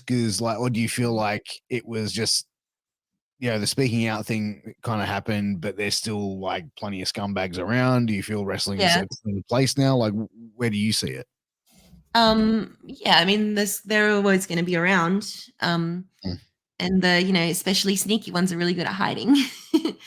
um, but I feel like the consequences are more clear now, and that there are more because there are potentially more consequences. That I feel like things are a bit better. I mean, not completely better by any stretch of the imagination. But I do think things have improved a bit, which is great. Well, yeah, I mean, I can really hope for. well, exactly. I mean, as we said earlier, and I feel like throughout this podcast tonight, like we're sort of spoken about people being a bit more accepting for people that come from, mental, differences or difficulties Yeah. or, whatever you want to call it. And I feel like it definitely should be that sort of thing and that sort of safety like aspect of it. So, but like I feel like wrestling's one of those things where it's like for the longest time, because we don't really have any regulation around it, it's like anyone can really just sort of like there's no sort of standard where it's like I could buy a wrestling ring, put it in a warehouse and go, yeah man, I can teach you how to wrestle. Like, you know what I mean? Like that's exactly that's where I feel like there's a lot of I feel like there's a lot of shadiness as well that goes around, and I feel like we need to sort of like tighten certain things up so people that are a little bit naive don't get taken advantage. I absolutely agree. Yeah, I think I've listened to quite a few of my friends rant about a similar thing, like in terms of it, needs to be better regulated somehow. And, I'm completely honest, I have no idea how anyone would go about that. So, I'm not going to. I spoke to Ken Dunlop, the Dazzler Dunlop, who wrestled like through the 80s and 90s and stuff like that through Australia. Yeah. And he told me like wrestling used to be regulated to the point where it's like, he said like they couldn't blade and or anything like that. They would have people like cops backstage threatening to whatever. And it was like, it was very highly regulated. But someone else was like mentioned to me that if they were going to regulate it, it would cost $12,000 for people to put on a show, which, let's face it, in wrestling, like there's no one putting up 12 G's to put on a show. How about 12,000 hot dogs? And handshakes, yes. Yeah. 6,000 hot dogs, 6,000 handshakes. Yeah, exactly. It's like one. So what? That was 500 handshakes for you. Okay, that's 1, 2, 3. God, wild fucking industry, right? Yeah, it is. It's full of and just attracts all sorts, as we know. Yeah, no, it really does. It really does. But as far as like I want to ask this as well, because like you and Cam, like Cam and Cam always says like a very amazing things about you all the time, and I feel like because I talk to Cam a fair bit, I feel like I know you a fair well, but like I want to know how is it that you two met each other? Like how did this sort of like force of friendship meet? SWA originally, right? Yeah. Yeah, way back when. Way back when, like 2008, 2009, I think. Yeah, I started training with SWA, and you were there. There was the coaches were like you, Hoff, Chief, and Jason Hilton. Oh yeah. Oh, I remember them like early days. Yeah. Yeah, at Shortland Public School, I used to be on like the little camping jigsaws with like a layer of carpet, bumping on that on concrete. Until Hoff made the bump board. Remember the bump board? I remember. Oh, incredible! What was the? So it was like this mini contraption that Hoff invented. Is incredible. Like a frame, sort of like imagine like a bed frame with like slats going across it, but like I don't know, the size of about a king single or a single, maybe, Cam, something like that. Memory. But yeah, so I had slats across it, and then like a board, and then a bit of padding, and that was how we practiced bumps, because otherwise we had just concrete and a mat. And this board was like felt like a ring. It was cool. It was like Hoff has these like incredible genius like MacGyver moments where he just like he'll be like, yeah, build something, and then it'll just be like, I don't know, a crane, or I don't know, you know what I mean? Hoff. It's my favorite thing will be at the Hoos, and I'll just be like, hey, I have an idea. Can we do this? And then you watch his brain just go, huh? And then we're gone for take out the day. That's what we're doing now. I'll have to message my partner and say, I just had an idea, and she's like, I'll see you in 7 hours. Yeah, pretty much. But I feel like if you were sitting there drinking, right? If like we're all sitting there like having a few drinks, and it sounds like if you would throw a suggestion out, like that would like have Hoff just going, let's go. That's happened. That's happened. We've been at the Hoos. It would be this. He would be, let's go. Yeah. Always take a drink with him. Yeah. It's happened so many times. You'd be at the Hoos and you'd be sitting there like having a drink, and then you'd say something. About 3 conversations later, Hoff's still sitting there doing this. And then he goes, just gets up, he's gone. And you're like, that was weird. Continue on with your conversation. You hear some clanging and that. And then you come out, and there he is with some trusses, some bloody ratchet straps. There's something going on. and you're like, huh, you just built a cinema. Welcome. Yeah. It's just, And it's cinema. Bam, there you go. You know what? Honestly, I feel like I need to spend more time down in Newcastle with you guys because it just sounds like it's a fucking hilarious time. We have a time. We have a time. Oh, maybe. Honestly, I got to get down to Newey Pro for a show because I haven't gone down in there and seen a Newey Pro show. So I got to get down there and come hang out with you guys. So I think Helloversary is in 2 weeks. Oh yeah, that's I'm looking forward to that one. Yeah, I can't that night. I can't that night. I have something on, but yeah, I'll definitely. I think probably in the new year I'm going to try and get down there and come hang out. Yeah. I'm just excited for Helloversary because I'm doing Edward Cullen as my costume from Twilight. Oh, you're going in a costume to the show? I'm going as slutty Edward Cullen. Slutty Edward. I don't know who Edward who Edward Cullen. He's Robert Pattinson's character in Twilight. You know, the sparkly vampire? Yeah, the sparkly vampires. Yeah. Wow, I'm obsessed with them. They're so cringy and wonderful. I'm a that's Twilight rat.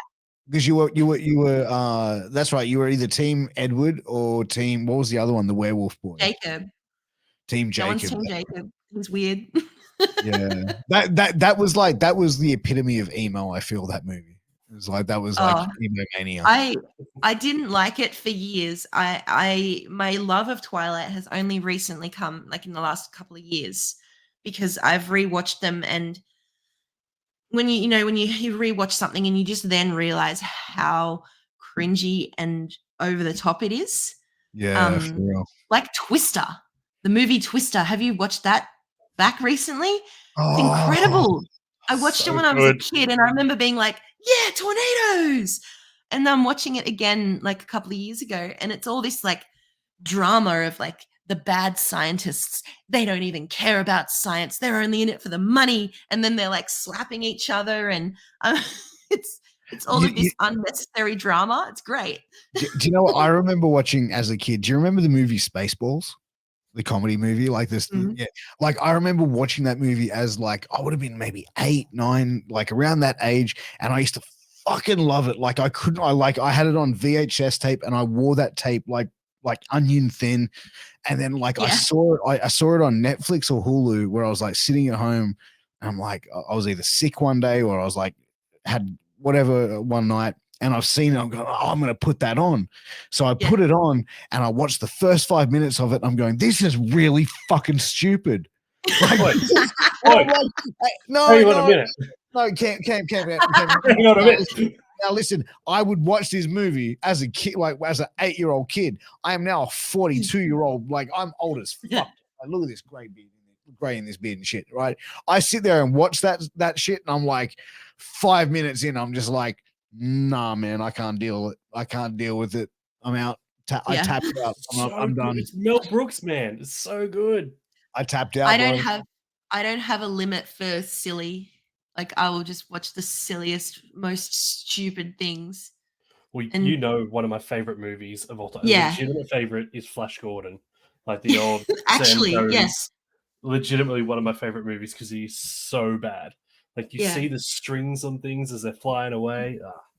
Do you know what? It's funny. Last night I was hanging out with some people, and they showed me the worst wrestling match in the history of wrestling, and it happened in ECW, and it was like Dave Meltzer gave this -3 stars, and it was Sandman versus Sabu, and it was like one of the like heat waves or something like that. And it was like this match was horrendous. Like Sandman was maggoted drunk. Like I'm talking. Is that the one where he fell asleep? No, this is one where he comes out and he has a cigarette and he puts it out, and then he lights up another cigarette and just keeps walking around the ring because he just wanted to punch another dart. But it's like the spots are so bad. Like he goes over the ring and the spot is to like land on like Sabu, but he goes over the top of the rope, right? Completely misses Sabu, but there's a ladder sitting there. So he just goes and flings the ladder first straight at Sabu's skull. And it's just like, this is so bad, it's good. And they're just on the spot. Like, it's one of those matches. It's like, and I'm watching this with workers, right? And they're going, this is the sort of shit every worker wishes they were in a match like this. Like, I'm like, really? Yeah. So It's like, it's so bad. Yeah. I've been in a few matches where during it, I'm just like, just keep going. Professionalism. Finish it. Right. 100%. It'll be fine. But there was awful. There was one ring I worked in one time, and I never went back there. The ring boards were like legit moving like this when we were stepping on them. Ooh.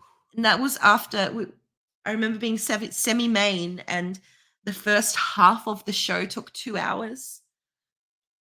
And I was so tired and I just wanted to go home. But yeah, I went out there, and like, I think the ropes was like, the ring was like a piece of garbage, and it was legitimately like unsafe. So I remember partway through the match just being like, yeah, we're not going to do that. We're not going to do that. We're just going to do this. We're going to go home. Bum, bum, bum, bum, bum. Rah! Here we go. Oh. So yeah, there's been highs and lows, but they all make for stories. So 100%. That's crazy. Like, because I feel like there's some rings, like, I don't know, like there's some rings and there's some production that you see and you just go like, did you even bother to try it? Did make this look acceptable here? But it's like crazy. With me, like, I was spoiled early because, 2010 to 2015, I did a lot of work with Riot City Wrestling in Adelaide, and they were honestly ahead of their time in terms of show production. Like, when they had the trusses, like the banners and stuff that's standard now, but for a long time, they stood out in that respect. And yeah, I remember just always feeling like $1,000,000 when I walked out on their stage, because it was just like, it was the whole thing, it feels so different to walking out of like a bathroom. Or just like a door. Yeah. Kind of nice to have some pretty lights. I don't know. It does make you feel better. Yeah, I mean, I feel like RCW is just it just seems like a really lovely promotion, lovely bunch of people. Definitely. Like, any person I've spoken to from there is just, like, I feel that for most people I deal with from wrestling, like for certain places, most people. I say most people, but it's usually it's relatively easy to figure out, who the ones are that'll end up. I'm sorry, I started a sentence without knowing what I was saying. I'm sorry.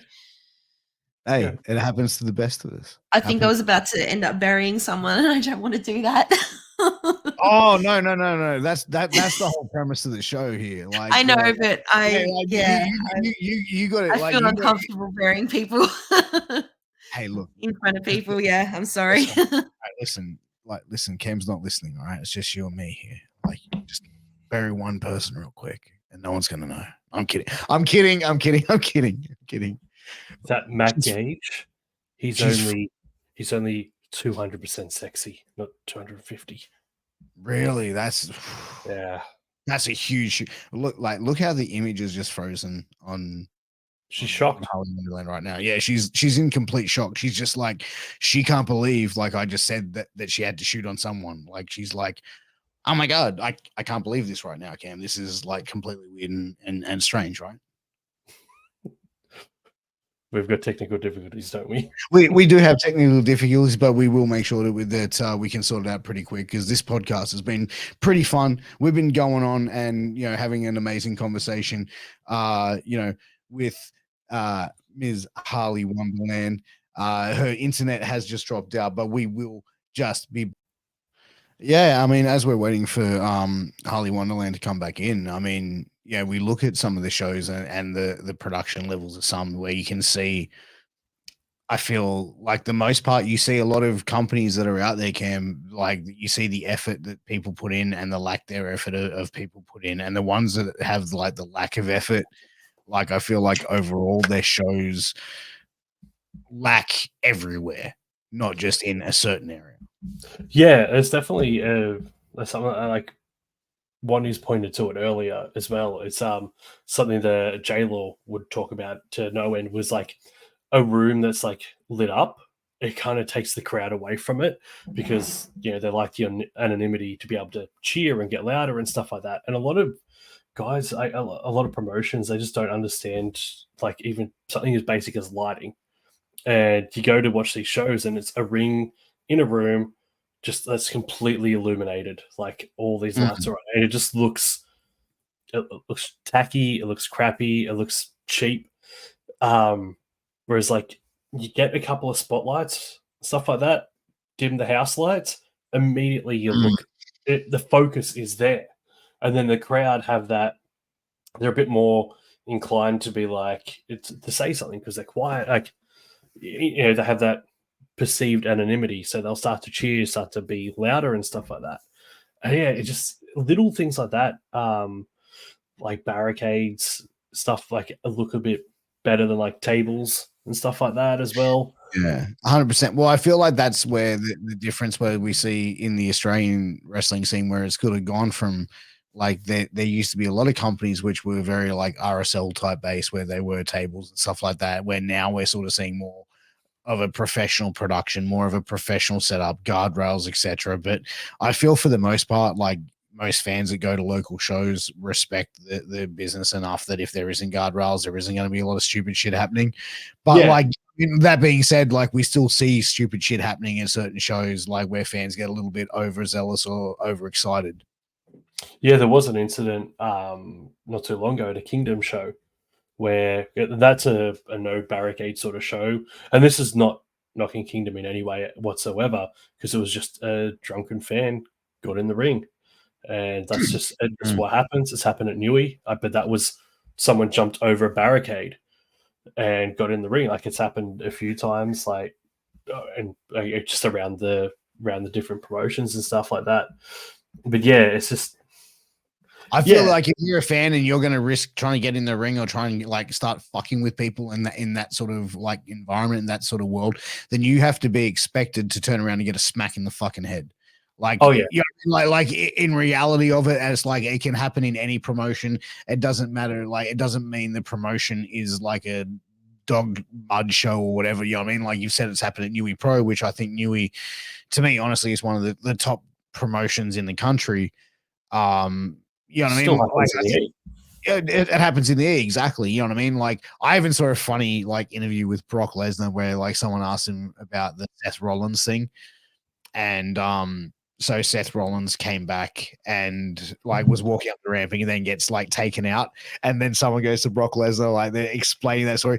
What would you do if someone, and then Brock Lesnar's cut it off going, I fucking dare him to do that shit with me. And I'm like, mate, I would die to see a fan jump the barricade and try and fuck with Brock Lesnar, because like that guy is like the epitome of like, dude, like if aliens would have come down to Earth, dude, if aliens would have come down to Earth and said, listen, pick your ultimate like fucking human being to battle our ultimate alien, you'd go, fuck, just send in Brock Lesnar, right? Like, yeah.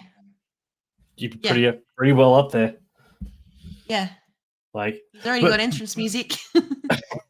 Well, one of my favorite videos, clips of all time is like, if you haven't seen it, it's somebody jumps into the ring. It's a match between Triple H and Austin.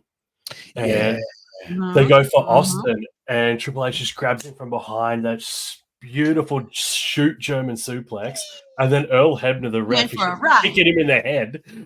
It's just laying the boot in. It's one of my favorite things of all time. Just like watching it, it's like, this is what happens to you if you get in the ring like a dickhead. Don't do it. Don't do it.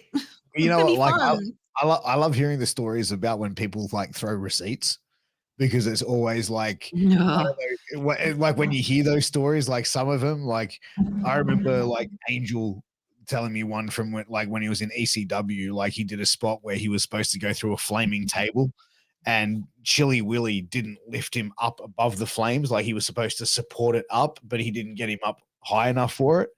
And Angel's like was telling me, he goes afterwards, he came backstage, he's like, my neck was all like 3rd-degree burns and shit. And he's like, Holy shit. and he, Yeah, and he just that's looked that's at, a bit far. and he just A goes little to bit too Chili, far. and he said to Chili Willy, he goes, there's a receipt coming. And he goes, like a week later or 2 weeks later, like he slid in the ring, and he had a chair, and he like Angel had the chair, and Chili Willy's like on the top rope, and Angel was just like in the ring, and he just started screaming, receipt, receipt, receipt. Like he knew it was coming, because Angel said, he's like, you're gonna see this one coming 100 fucking mile an hour. Like he goes, it's coming for you. Like he goes, I'm telling you. And he goes, when I did it, he goes, yeah, we were cool after that. And I'm like, that's fucking wild. Like, all right, you got me now. You have to give me one back. It's like, fuck. Well, crazy world of wrestling. Yeah. Wonderful world, though. 100%. Despite all of its many flaws. Did you ever like go through that sort of like era of like people trying to stiff you, and like, was there ever moments like that in your career, like that you found like that people tried to, take liberties? Not that I ever was conscious of. Might have happened, but Wow. yeah, not that I was ever aware What of. what a fucking badass response though, right, Cam? Like, not that I fucking ever knew of. I know it sounded. Couldn't touch me. Harley Wonderland, maybe. Yeah, I guess. No, I mean, I am guilty of throwing a couple of probably stronger strikes than were warranted. But in general, that only ever happened a couple of times in, I don't know how long my career actually was. 2008 to 2021. 13 years. How many years that is. Yeah. That's a pretty solid career. Yeah. I don't know. I never got into that sort of stuff much. I don't tend to try and get into drama if I can help it. So, maybe I never create enough heat out of the ring to have people want to punch me for real in the ring. I don't know. Hey, well, there you go. Hey, well, there's still plenty of time left, right? Oh yeah, I can piss a lot of people off real quickly if I want to. Trust me. Hey, I'm sure. I'll just enter self-destructive mode again. hey, nah, no one wants to see that, man. Because you definitely seem like you are, winning at life at the moment. You seem to be doing really, feel really like that. well. And honestly, this time talking with you, like I'm looking at it, and we're approaching almost 2 hours, and it's just like, man, this time. Yeah, I didn't even realize. I'd love to get you back on, and I think next time we do this, we bring Zuko on, because I feel like that'd be a really good conversation with the four of us. I think that'd be cool. Really cool. So, yeah, absolutely. I've got a good memory. I've got a good memory of him helping me the only time I ever got knocked out in the ring. I got knocked out, and he was one of the ones that came to save me. Oh, so I remember being like unconscious for apparently 30 seconds. I don't know, I was unconscious, but when I came to, it was Zuko was one of them, just like, please put, and I was like, blood everywhere, and I was like, I was like, please just can you raise your arms so people don't think you're dead? And I was like, oh yeah, I'm cool. It's cool, guys. I'm all right. I'm gonna go to hospital now. Fuck. I got moonsaulted on. It was a complete accident. Yeah. Zero hate, zero ill will. Erica Reid, she's beautiful. I love her. Amazing. Shit happens sometimes. Yeah. For real. Yeah. But that was one of the thing is as well, you're not in there doing cupcakes, like you're doing something physical. There's like a fine. It's almost like a very thin hair of like executing a move properly, and then executing where something catastrophic can happen. Look at Carter. There was one occasion with Catherine Nixon on a IWA tour where I threw a forearm, and I'm not sure if I threw it slightly incorrectly or it was a problem with the angle of the jaw, but I just clipped her in the wrong spot, and it was complete accident. And she lost consciousness for like a second or so, and I was like, it was one of those like mid-match freak out things of like, oh my god, are you okay? I'm so sorry. What? But yeah, like stuff can just happen. And But, I you know, feel the like more no one goes out the of their safer way you to are, really. the better. But yeah. Yeah, like I feel like no one goes out of their way to really hurt people. But Catherine Nixon as well. Like, I love her. She's amazing. She's great. Yeah. I really enjoyed the time I got to work with her in IWA. We went on a few tours together, and yeah, it was great. You want to She was talk about really lovely. You want to talk about true pioneer in women's Oh, wrestling in New South Wales. 100%. Yeah. Like I remember seeing her on shows, and I think she's probably Yeah. like maybe a year older than me, maybe a year or two. And I remember seeing her on shows like in like 2000, 2001. And like she was like pretty much the only, like she was like a badass back then. And she Yes. was just like a young, like she would have been like 19, 20. But she just had like, you know what I mean? Like there was other girls on the show that were more Yeah. like, you know what I And mean? like that was the sort of They were like the wrestlers' girlfriends or the chicks that the wrestlers were dating at the time. You know what I mean? Like they were just cute girls. You know what I mean? Whereas like Catherine Nixon was a bad looking. Like you know what I mean? Like she was intimidating. yeah. Like she was cool And as like fuck. that was the thing with her, like that sort of aura preceded her. So when I knew that I was going to be, you know, meeting and working with her, I was like, oh shit, you know, I heard that she's like scary. But of course, like often happens, absolute sweetheart Oh, for backstage, real. and For real. then you know we go out there and do the thing. But yeah, she definitely had that aura of like, fuck Catherine Nixon, you know what I mean? Like, yeah, but she's awesome. Yeah, Oh, she got a lot definitely of is. time You for know her. what? I feel like the best heels are usually the nicest human beings. Like the best Yeah. assholes in business are usually like the biggest sweethearts. And I'm probably like ruining a lot of careers in saying that. No, I've found that. And yeah, especially with the being a heel thing, you need to be able to like, you need to be able to look stupid and be okay looking stupid, because that's eventually what people want to see. People want to eventually see you fail. So you have to be okay with, you know, looking that fool. And I think if you don't take yourself as seriously as some other people, that's sort of an easier role to slip into.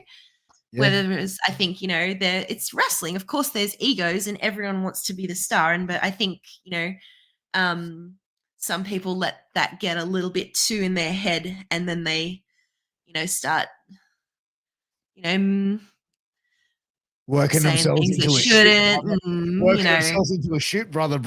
yeah, Yeah. yeah, I mean, well, that's the kind of thing where I see, like, as my spot as a manager on a show, where it's like, okay, I know there's going to be points where, like, I'm going to be caught with my pants down, and that's my role is one to, of my like, you know what I mean? favorites. Like, I sorry? love throwing the tantrum. Like I love getting to be a heel. Yeah, It was honestly but really annoying at Nui, because I was trying to be a heel and they just kept cheering me, and I'm like, God, I'm really failing at being a heel. I guess I'll have to. But then I had to, like, you know, change my shit a bit. That yeah, it is fun, like they being like just loved being you, the so I had to ass. be a baby face. What was that? Sorry. I said they just loved you, so you had to be a baby face.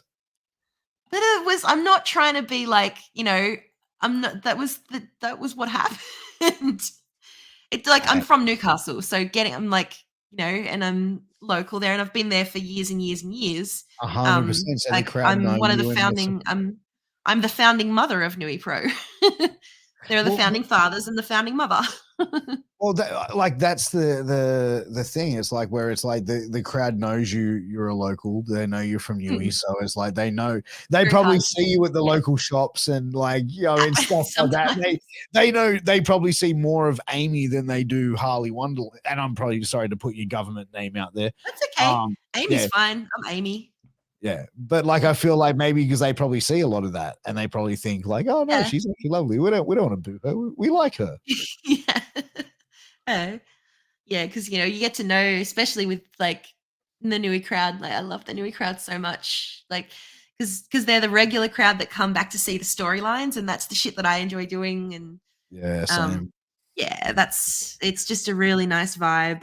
At Nui really suits me and my sort of a bit more laid back kind of approach and taste to things. Yeah, love Yeah. Nui. Absolutely. I got to come down there. I'm definitely going to come down and hang out with you guys at a newie show sometime soon. That'd be fun, yeah. Yeah, definitely. We'll try and tee it up and stuff like that. But look, before we wrap it up, where can everyone find you on social media? And can you give your socials a quick plug? Where can they get like merch, all that good shit? Well, yeah, but I don't really have merch or anything. So yeah, I'm not active, but yeah, I do still have my Instagram account, which is HWondies, I believe. My Twitter is HWonderland, and I'm on Facebook as just Harley Wonderland, and I post a little bit about sort of more my everyday life now, and a bit more of my special interesty type things, because wrestling's not, I don't have like match photos to dump, so it's now more like it was this interesting thing about fairies I learned the other day. So I don't know, if people like it, they like it. If they don't, then they don't have to follow me. Like, it's all good. Hey, that's it. Well, look, I appreciate you coming on, and as I said, like 2 hours is just going like so quick. I'm so glad to have you on, and I really want to do this again sometime, and we're definitely going to have to do it again. So, but look, I appreciate you coming on, Cam. As always, it's been your pleasure to be in my presence, whether it's working on a show, whether it's doing a podcast together. It's always a pleasure for you to be around me. So thank you very much for giving up your time, bro. I do appreciate it. But ladies and gentlemen, you have been watching the greatest podcast in the world. I am the truth, Piers Austin. Until next time, take care, all the best, and peace. Mwah.